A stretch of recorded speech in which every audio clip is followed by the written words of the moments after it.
Well, it's 5 after 12, so I think we should start. Looks like we'll have a small group this time.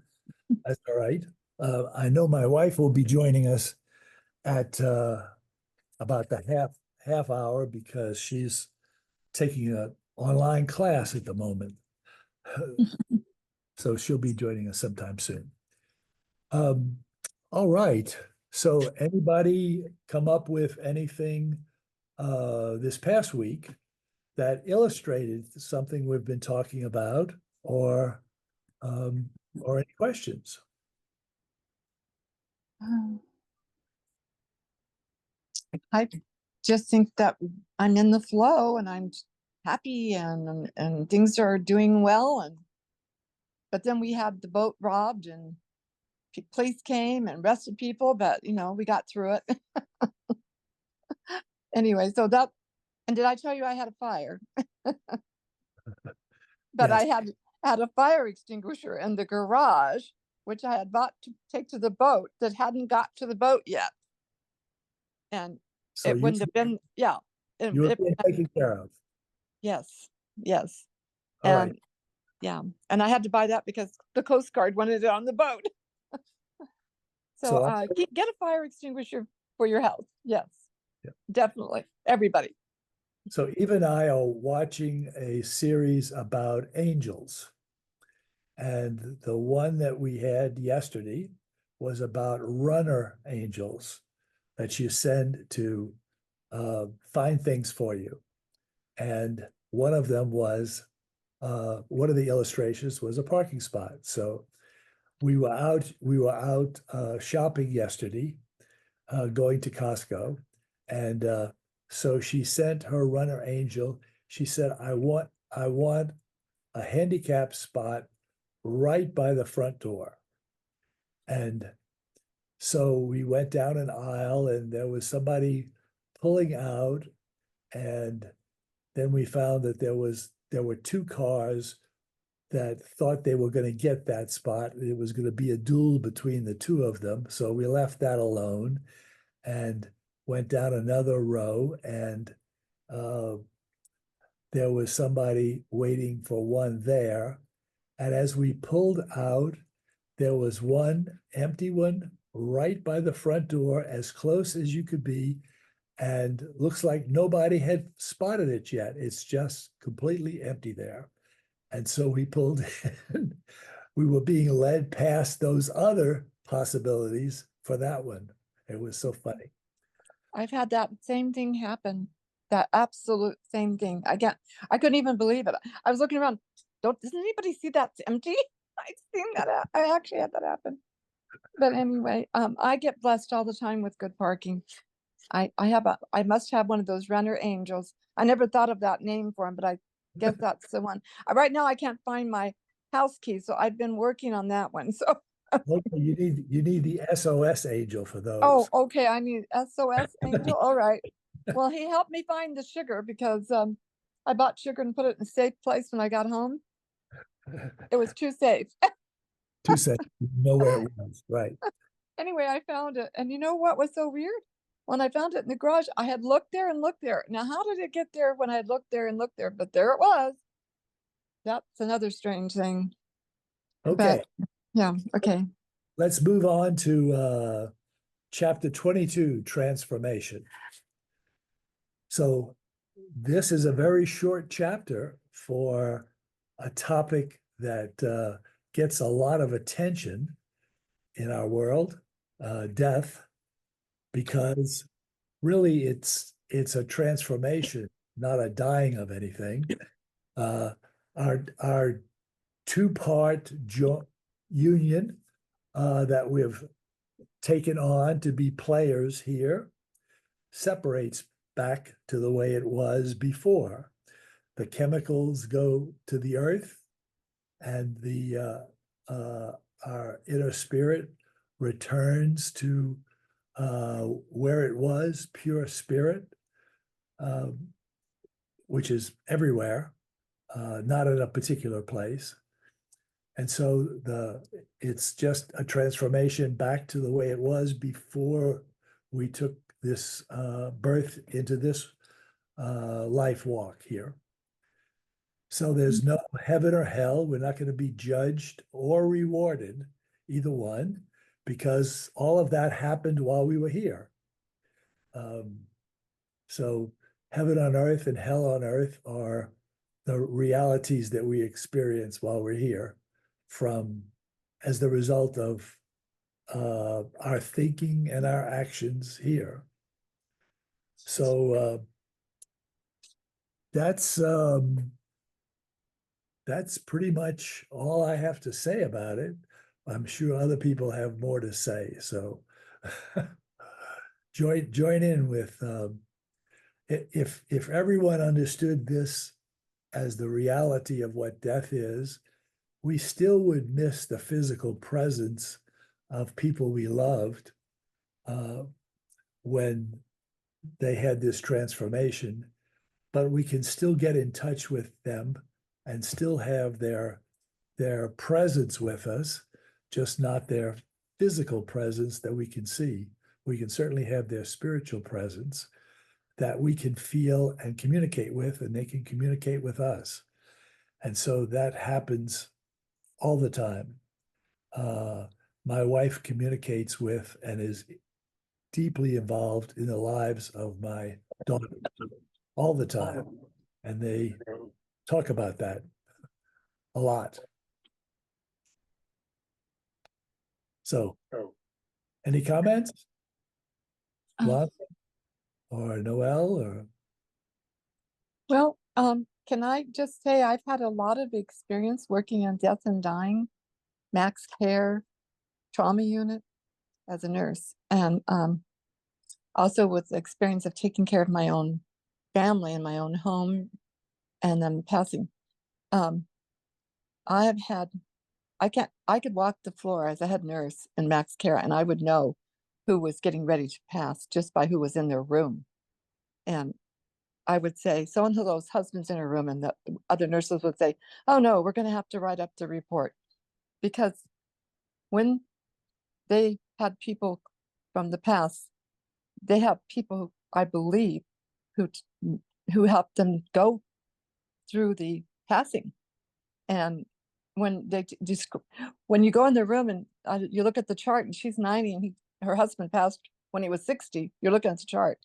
Her husband's in the room. She's talking. She wants to introduce me to him, and I'm saying, "Oh, it's nice to see him." Yeah, I couldn't see him, and doesn't he look nice in his brown suit? And I'm thinking, well, he's 60 and you're 90. He looks real nice. Anyway, this was just a common thing, and I I almost should have wrote a book years ago, but and with the children, it was not people. It was the angels. The angels, they were the ones that came and escorted him, especially as if there were younger children. And but they could tell me about the angels, and they did. And I didn't ever tell them I didn't see the angels, but I didn't see them. So I knew that we had presence all around us, spirits that we can't see. And we also knew that it was an indication. And I didn't even pick up on it when my mother was in the room next to me and talking all night, and then asked me to ring Uncle William, which that was her brother. And it was so surprising. The first person that would come to her was Uncle William. And I told her I'd have to ring heaven. But it didn't dawn on me that that meant my mother was checking out. I was so busy with the children. I had the grandchildren, her, everything. And she wanted something more to eat. So I went to the kitchen to fix it. And when I came back, she was gone. And she just was slumped over and big smile on her face. So wherever she went, she was very happy. And I was no pain, no nothing. She was in, how do you say, in the very floor? blessed. Very, I would call it very blessed, but you're saying in the zone, in the zone. She passed with no, like everybody would like to pass. I Yes. mean, she was had her hair done, her nails done. She was getting ready to be picked up to go to church by my sister. I mean, it was just unbelievable. And of course, when the fire department was there in 2 minutes, because my granddaughter called, and then they asked me the code, and I said, "There's no code." And she said, "What are we doing?" Because I had her on the floor. I was resuscitating, and he says, "What are we doing?" And he took me out of the room, and that's when I realized I had to let her go. And I just, went to pieces. But I didn't even pick, I didn't stop to think they're here for her. They've come and she's leaving. It didn't, even if with all the training and all the things I'd seen, it didn't occur to me until after the fact. And then I thought, and then my sister, um, and so funny too, because she called just at that moment on the phone and she was telling me to resuscitate, resuscitate. And I'm trying to, anyway, it was a mess. But, I hope to go the same way as my mom. That's the way to go. Just pass and being, and she said that I asked her if grandma and grandpa were there, and she said yes. Asked her if my dad was there, and she said yes. And she says, but he's not talking to me. He did paperwork over at the desk. And I thought, we have to do paperwork to get into heaven. So I thought we were going to be all done with that. But Well, anyway. that's the way I like to go too. Happy, happy, happy, dead. Mm. Well, That's happy, I don't even think it's called, I don't even think you could call it dead. I think you could call it passing from, I almost think it's like passing into another dimension. That we're not in, and we that's can't that's stand. We're not what capable it of understanding, yeah, that's what but it I'm is. capable. I'm trying to get that brain to be capable. And I'm not afraid. I am not afraid of death at all. So, and I think that that's controlled and nothing to be afraid of. Yeah. Right. Okay. And I think that's a good thing. I think we should all be aware that death may not be what we should be afraid of. It's not that at all.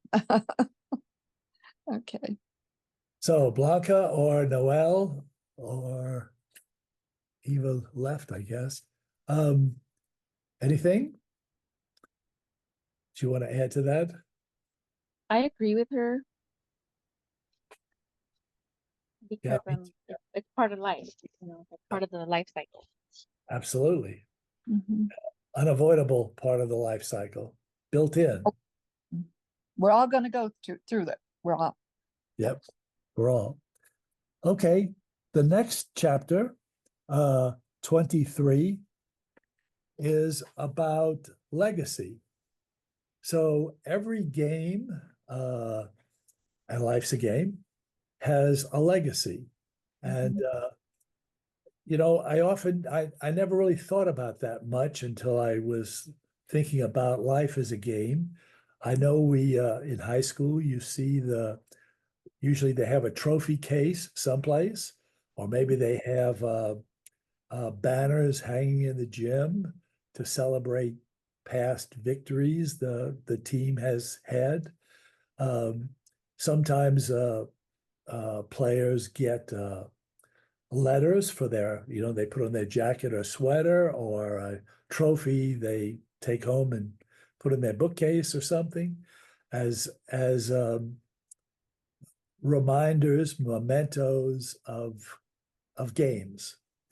And often there's some really special thing, like a Hail Mary pass at the end of a game that results in a touchdown and a win, or a home run, or something like that becomes memorable, maybe in a photograph, uh, or just a story which is retold. But there's usually something about really memorable games. So one of the questions that I have is, what am I going to remember and leave as a legacy? And that's how I came up with uh, my playbook writing, for example, that started out as letters to my grandkids, and turned into a book to them, and then turned into this simplified book. So that was my legacy, and I've actually got more of that material. I've got some some skill building exercises that in my book to them I called tips, but in the future I'm going to call hacks, because a hack is a shortcut or a way of doing something. That's probably what I'll call it in the future. So what about you, Noel? Do you have any ideas about how you're going to pass on your life experiences to maybe your children or grandchildren, or who knows who, or friends or family or whatever? I've been thinking about that and I'm not really sure. That's um that's something that I'm gonna have to kind of figure out yet. What you thinking about it? Yeah, it's you have made me think about that. And it's never something that I quite um had even thought about yet, just what my legacy is gonna be. That's it's a very profound thought. Yes. I mean, you can think about what have you received, from your lineage. You've received your DNA. Mhm. You've probably received some skills and talents that you got inherited, and and whatever lessons you've been taught by your family, and um, so that's some of the things that you've inherited, and so Mhm. what you're going to pass on is a question. Um, so, Blanca, you want to contribute something? I think for me, what I'm leaving behind is my accomplishments and family recipes, and lots of pictures of my son, who unfortunately passed away at the age of 14 in 2022. That way that he's remembered, and because he's part of our legacy, of my legacy. For sure, and the rest of his family. Lee, you have anything? We're I don't know if you came in as I was introducing the fact that games have legacies, um, trophies, memories, yearbooks. Sometimes players um, players' jerseys and things get petrified, if you want, into a picture or something that gets passed on. Sometimes they turn out to be pretty valuable, uh, uh, or a particular play, or or skill, something teaching somebody.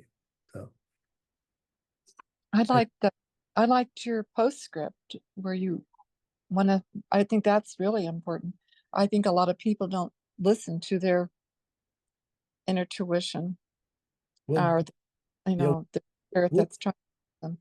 we'll get to that in a minute. Right now, I'm trying Oh, to you want deal with legacy. art, paintings. Eva's doing that. She's used her innate talent that she has. She's going to leave those as the legacy. Books that you're writing, people who write, and recipes. I like that. We have recipes in our family, and they're very important. And That's true. Recipes are that's part of our legacy. That's true.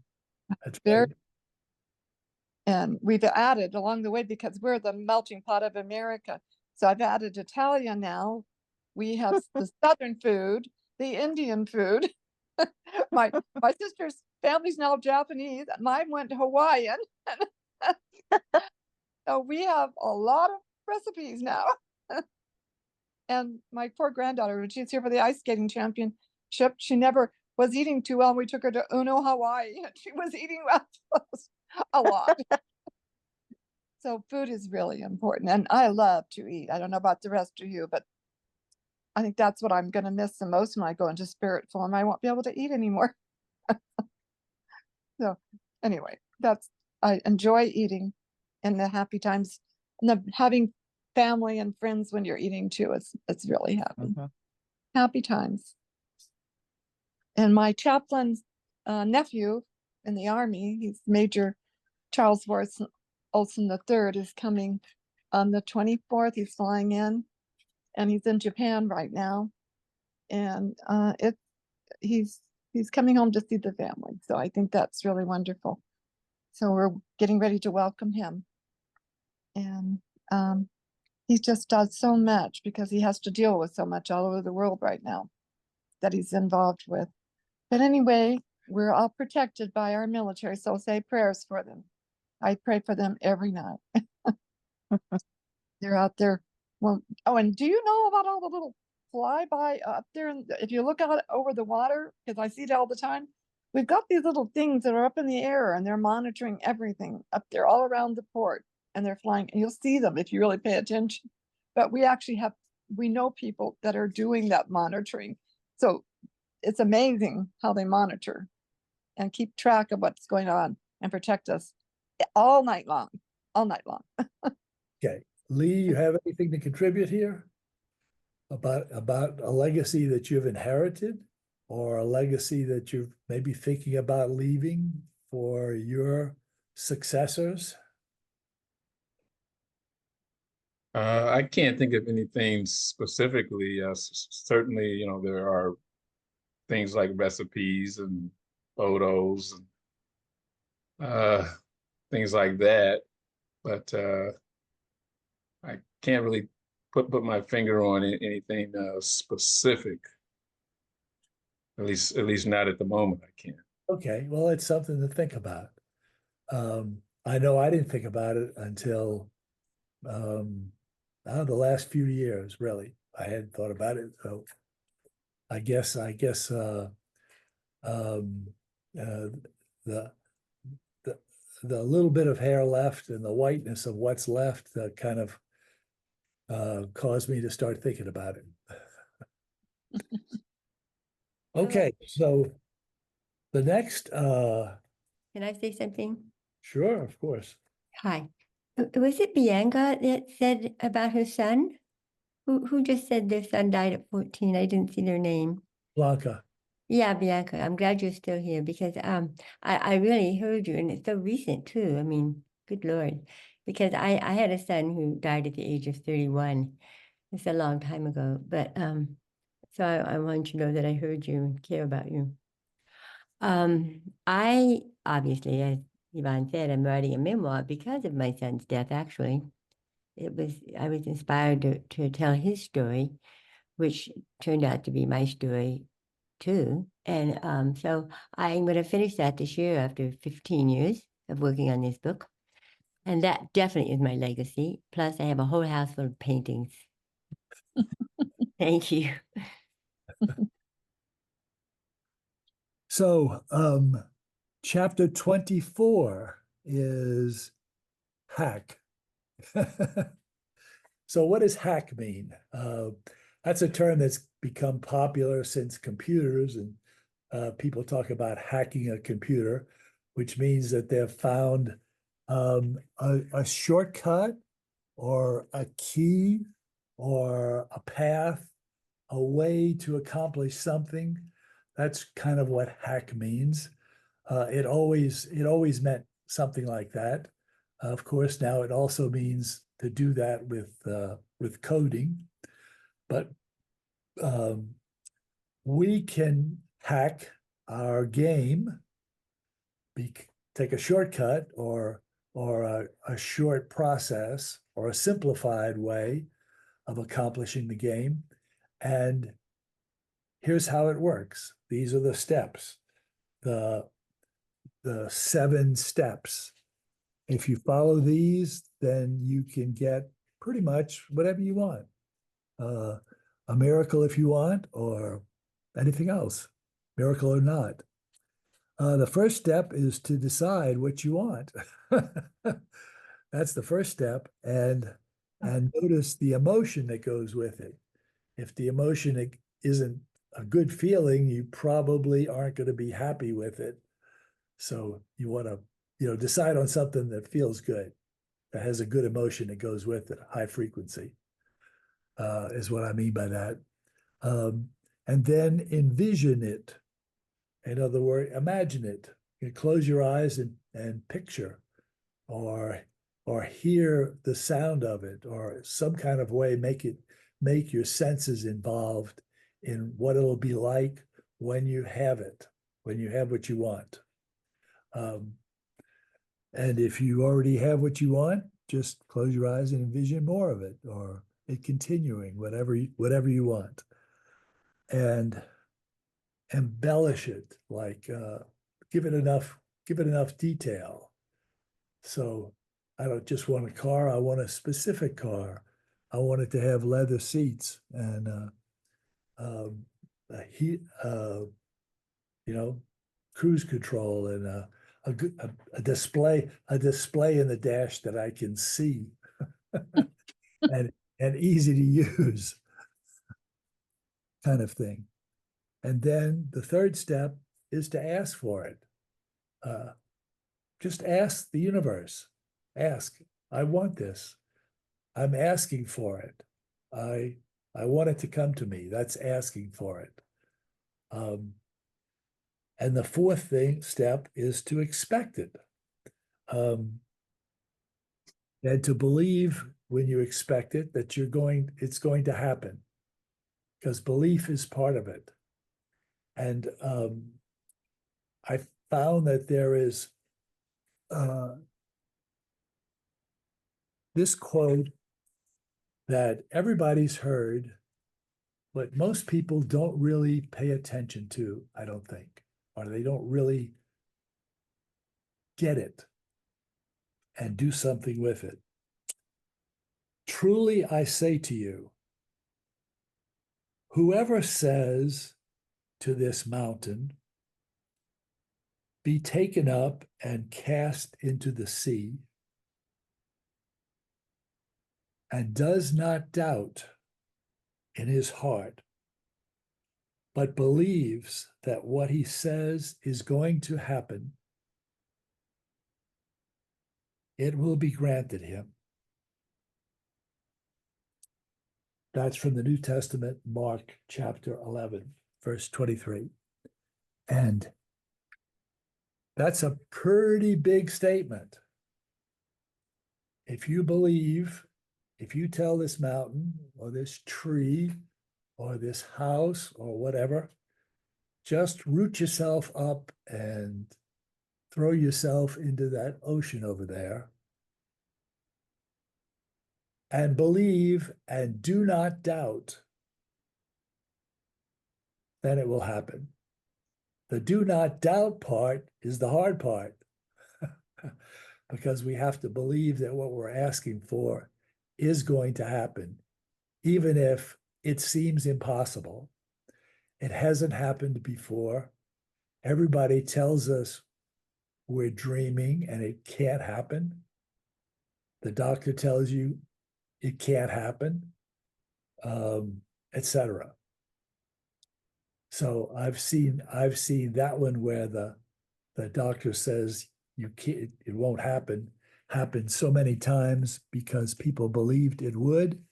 I've seen people come back from stage 4 cancer when the doctor says, you're a goner, get your things in order, because they believed they could. So that's expect and believe. The next step is to be grateful. Be grateful that it's going to happen, that what's already happened for you has happened, and be grateful that if there's something even better, that's what you'll get instead. So be thankful and grateful that this or something better will be mine. And Eva, I told them about the runners and the parking space by the Costco door yesterday.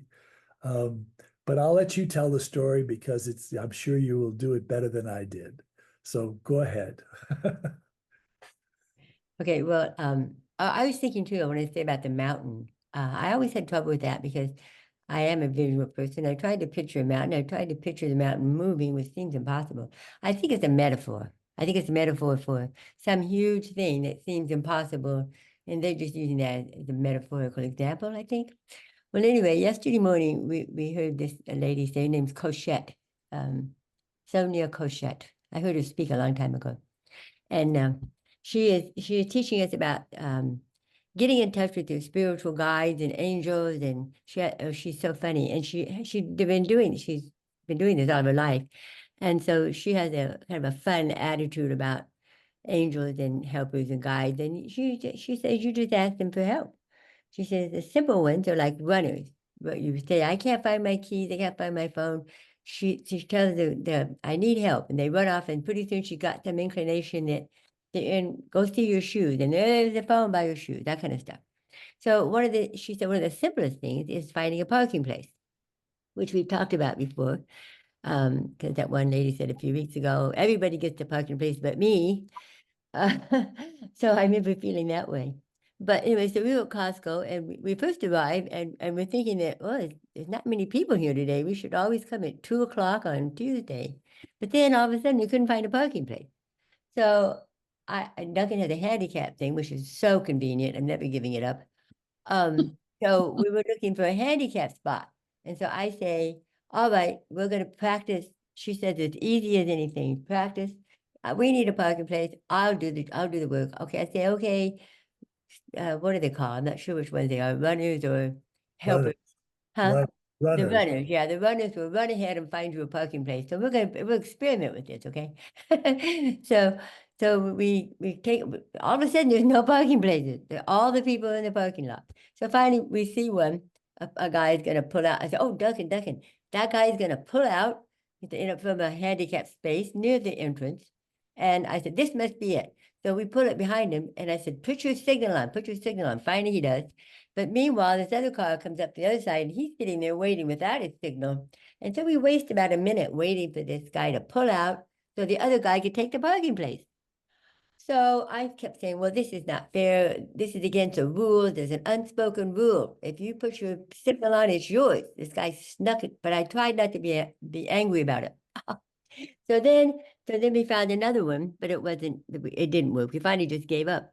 And then all of a sudden, we pull out of the huge parking structure, and right there in the corner, on the very corner, across from where you get your hot dogs, is the handicap empty parking place, and nobody's fighting over it. It's ours. So I thought, no way, I did say I wanted a spot by the door. So anyway, that's our story. So it does work.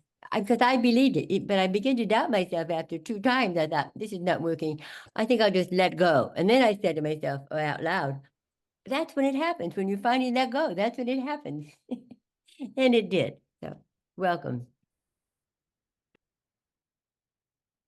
Hi, Virginia. Thanks for joining us. Okay, so the next step 6, is to allow it to happen, allow it to come, which means don't put any resistance in the way. You're already worthy of it, and just allow it, no matter how impossible it seems, or no matter what other people tell you or say about it's not possible or it can't happen. Just keep believing it and let it happen. Let it flow to you. And the last one is respond to the promptings. Listen, there's just some little gentle urging, some thought that comes up. That's the prompting to go the way that's your GPS prompting, basically. Something that didn't make any sense why you thought of that at that moment, but that's the way it goes. That's the leading. So that's the steps. That's how to hack what you want, because that'll get it for you. Okay, now we're on to the postscript. I thought I was finished when I wrote that. I thought that was the last chapter of the book. And when I finished that, I got the prompting. No, it's not the last chapter. I want to say something. It's what Soaring Eagle, the name I've given to my inner spirit, told me. I want to say something to your readers. Write down what I want to say. And so I did. And basically that's what the postscript is. The words that I wrote right from my inner spirit. Pay attention to your intuition, which is like pay attention to me in each person. And because the promptings that you get are like your internal GPS leading you to what you want. Just pay attention and ask for a name, so to make it more personal and direct, and ask for guidance every day. And that's the message from my inner spirit to all of you and all the readers of my book. And that was the end. So now's your chance, Yvonne.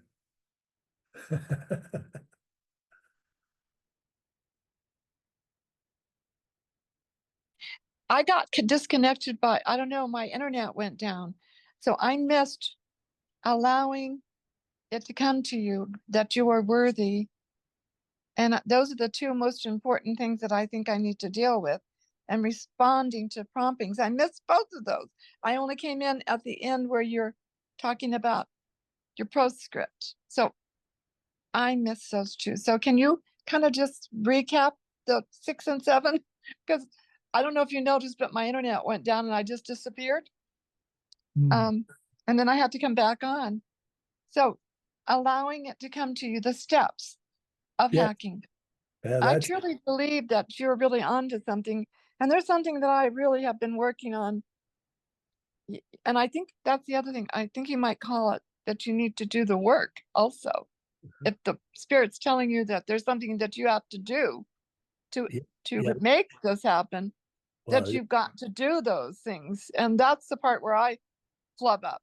I'm sure that's the part I'm flubbing up. I know it is.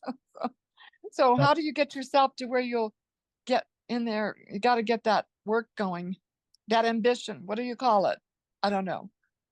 well, it's not really a problem, because like the GPS, if you keep getting off track, it'll keep giving you a new path. And so whenever you decide you're ready to follow and follow the instructions, you'll be doing fine. So that's the human nature, is that sometimes we don't listen. We want to do something else. And so we get off the path and we get instructions to get back on, and we can listen or not. That's the work. That's the work of the game. So our game of life, the work is deciding to follow our inspiration or not, deciding I've got a thought. What am I going to do with this thought? Do I like the thought? Does it feel good? Hey, I'll follow it. Or if you don't, well, you'll get another thought sometime soon. So that's the work. That's the game. All life long, that's the game. Following the thought or not, and deciding. Do you know, I think things like that have been happening since I was very, very young. I won first place in a lot of, first place things in a lot of things. I used to think that I had periods of luck and periods of not luck, but I could visualize it was going to happen, and then it really did happen. And so I really have, this is very informative to me, because I think this has been, but in my old age, it's kind of slowed down. So I'm trying to figure out how to get it going again. Well, it's Anyway. not. It's nice as you get towards the end of your life to figure out how it has worked all these years, right? Mhm. It has. Well, But you- I'm also you feeling very guilty that I haven't really done the best I could have done and the most I could have done. So I've and- been a little lazy. And how does that guilt feel? It feels like I was given gifts that I didn't use. Does it And feel like a good feeling? It feels like they were wasted on me. And so I need to do something about it, but I haven't done it.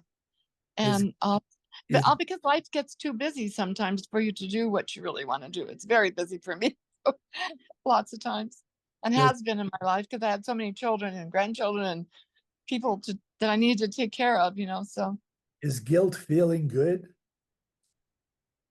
no, I Does- don't think so. It does feels that like guilt-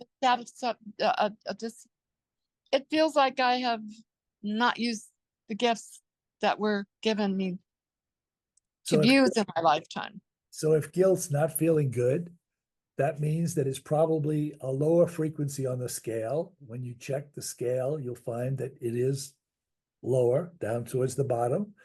And so Uh, now that yeah. it doesn't feel good, you have a choice to either stay hanging out there or to decide, nope, feeling guilty doesn't do me any good. I think I'll try for something else, something higher. I think I'll Mhm. pick something that makes me feel better. But That's you want to go up to the optimism and positive and well, joy, good. and I get those too. They come in. Well, you have a But- choice. You have a choice when you have one that you don't like to change it if you want. That's Mhm. that's what playing the game is all about. That's it. So It's Eva, called working.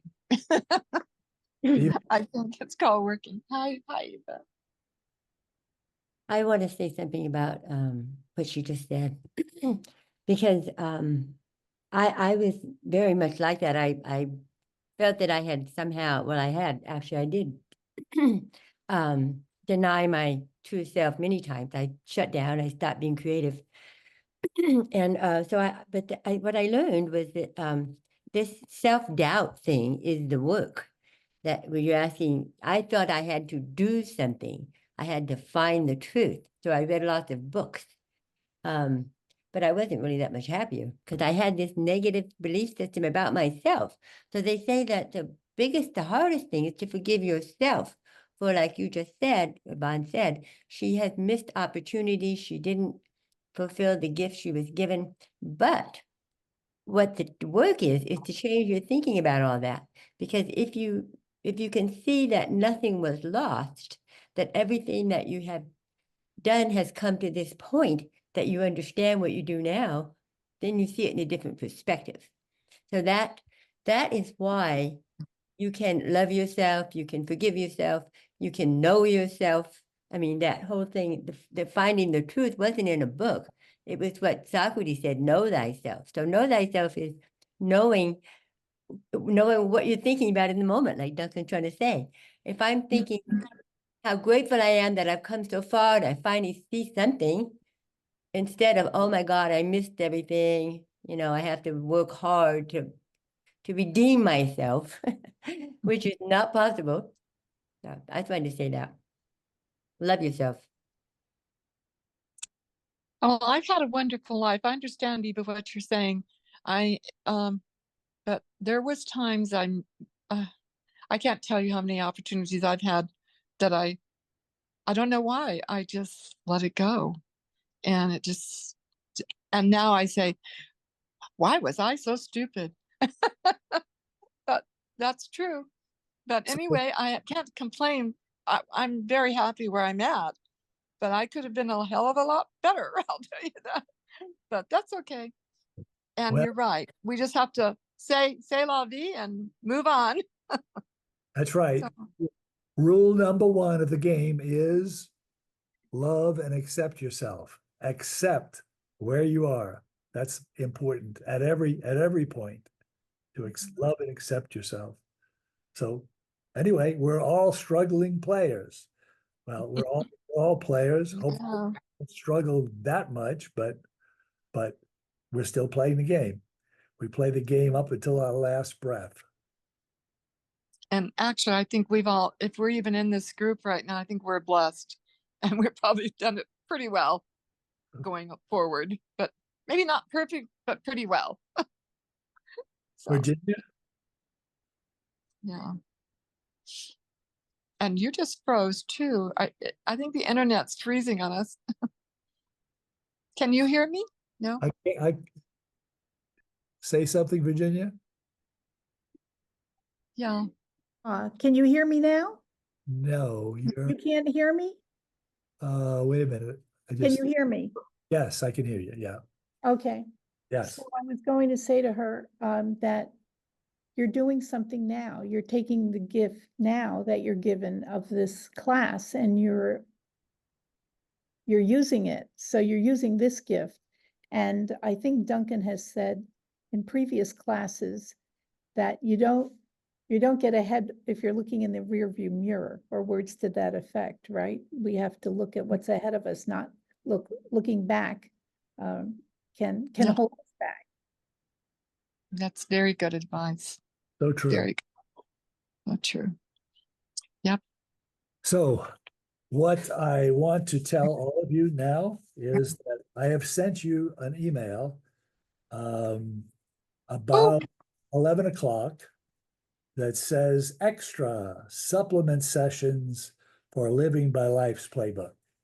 So at the request of some of you to find some related material to keep it on, since this is the last of our 8, I did that.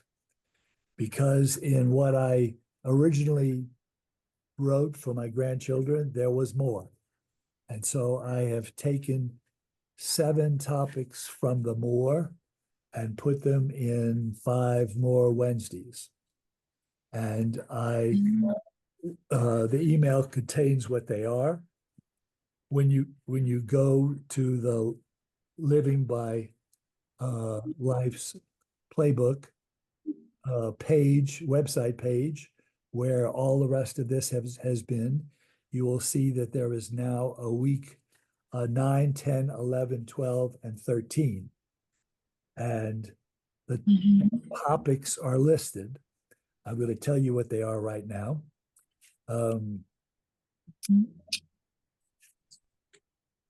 Except I lost number 9. I mean, I printed it out so I could read it to you correctly. Oh yeah, I remember what number 9 is.